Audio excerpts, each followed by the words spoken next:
Este Deus não brinca. Se você está vivendo o impossível, sai da frente, porque Deus entra hoje no teu impossível.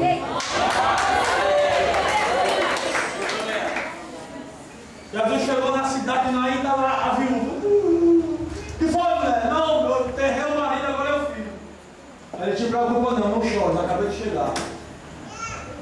Olha para o irmão e diga assim: irmão, não chora. Jesus chegou na aldeia de Naim. Aí ele chega, olha para o menino, ele toca a mão no caixão. Ele lança uma palavra de autoridade. Diz assim: jovem, eu te digo, levanta-te. Ou seja, ele estava dizendo assim: impossível se torna possível, porque eu acabei de chegar. Levanta a tua mão para cima. O impossível da tua vida se tornará possível. Você vai levantar do meio da vitória e vai dizer: Deus me abençoou, Deus salvou meu marido, salvou meu filho. O inimigo não vai acabar com a tua casa, porque a tua casa está debaixo da promessa.